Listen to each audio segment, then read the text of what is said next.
What's the first word that pops into your head when you hear the name Kamala Harris? Liar. Liar.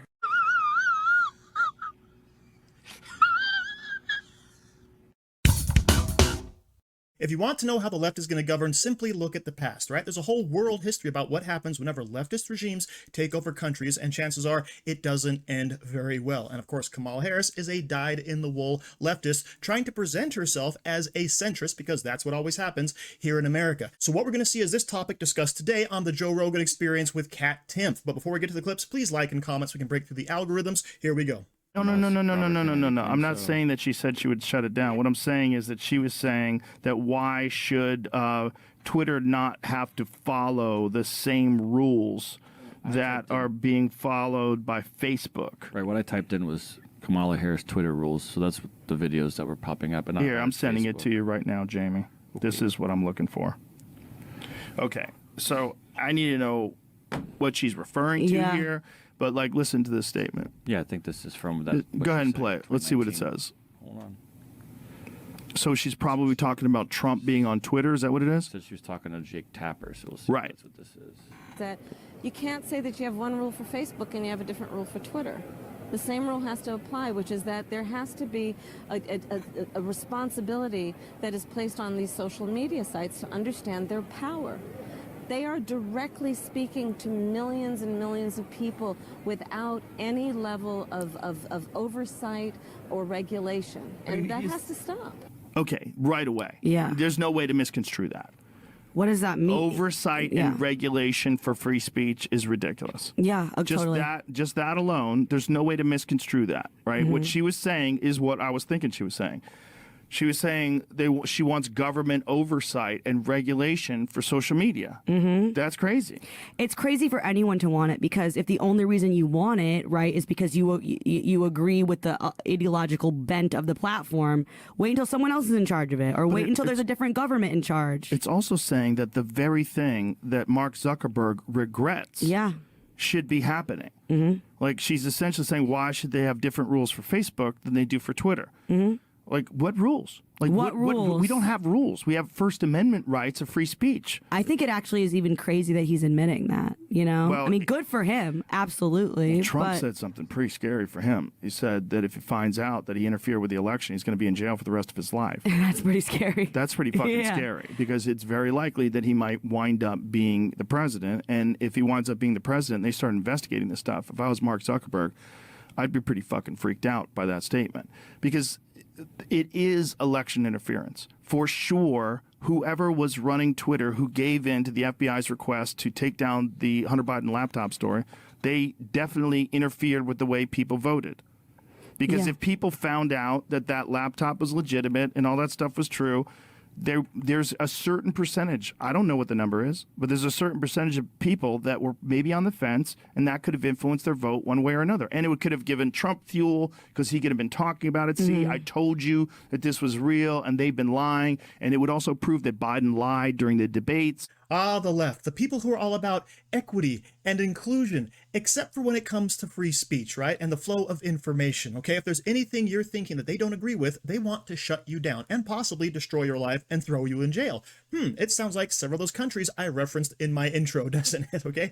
But here we are, talking about Twitter, talking about Facebook. We need to have mass regulation according to Kamala Harris, when as a matter of fact, it's simply just free speech. Now, of course, it's not going to be like the Wild West out there, because obviously we have rules on speech like defamation, etc. But the idea is folks should be allowed to communicate how they wish, and the government should not be stepping in, because any rule that is made can be used against you at a later time, which of course is pointed out there by Joe Rogan and Kat Timpf. And it's very scary that Kamala Harris is even thinking in this vein, but then again, it's not surprising, now is it? And of course, we talk about Mark Zuckerberg, Facebook, Twitter back then with Jack Dorsey, all the other media outlets that were suppressing news stories, right? The exact opposite of free speech. And what happened? An election could have been swayed or stolen. Right? That's exactly what could happen in these instances, which is what makes free speech more important than ever, right? Because if this is actual election interference, actual election meddling, actual conspiracy by the FBI with all of these big tech organizations, big media organizations, it gets into some pretty crazy legal waters that will only be navigated if Trump is elected. I don't understand how anybody didn't think it was real, though. because Hunter never even denied. Like, he was when all those people signed that letter. They All have those intelligence 51 people. former intelligence agents. 51 signed it. Guess who didn't sign it? Hunter Biden.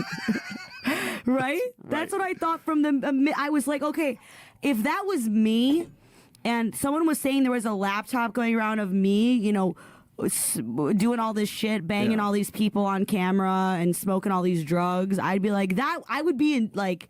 That was not me. I would be like, you know, that'd be pretty important for me to come out and say that. If it happened today, you could claim it was AI. Yeah. Easy. Well, Easy. that's out there with everybody, me included, sadly. Forever. Forever. Yeah, and not only that, it's going to change and get way more complex. And there's nothing you can do about it because you knock it down. It's like whack-a-mole. It's like then there's another one, then there's another one. There's then nothing you another can do about that. But that, you know, with all this stuff, this talk, like that, whatever she was saying right there is not what you want to hear from somebody. No. You don't want to hear they're going to censor social media. They were talking specifically about Senator Warren talking about banning President Trump's account, and that was her response to it. Yeah, but she was also talking about oversight. She talked about oversight very specifically and clearly. Yeah, it has the quote right here. Yeah.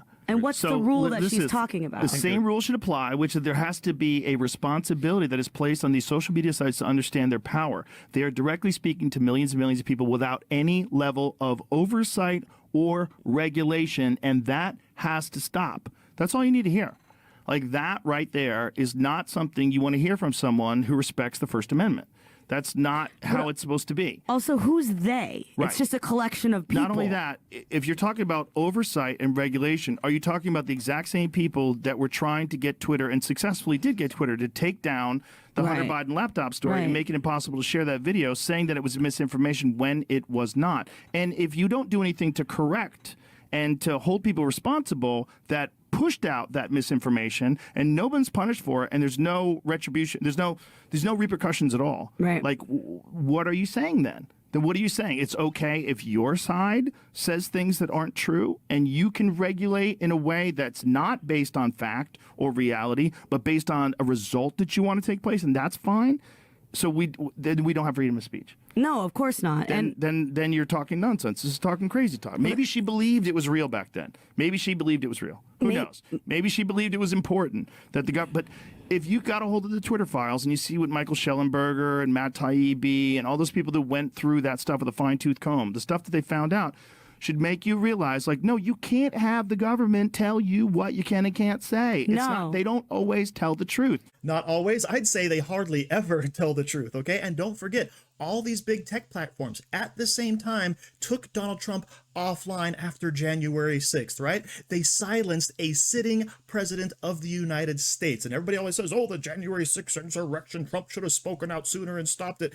How was he supposed to do that? All right, if you take away all of his accounts, he'd have to call a press conference, it would take time, etc. The fastest way was by sending a message, which he actually did get out onto Twitter, but then, of course, his account went silent after that because they cut him off. And the last people in charge of free speech should be the government, because the whole purpose of it was to fight against the corrupt government. I mean, holy crap, look at our U.S. history. Look at what the founding fathers were fighting against. Corrupt government, which is basically every government in the history of the world. And they were trying to set up something new where people, of course, could have power over their government for once in the world. So to sum everything up, we have to get out there and vote. We have to be on the lookout for shenanigans, because if we lose this election, a lot of our freedoms are going to continue to be whittled away, just like they were during the pandemic, and just like our lifestyles have been whittled away during the last 3.5 years under Kamala Harris. So thank you for watching. Don't forget to like, share, comment, subscribe, and stay safe out there, people, because they're coming after you.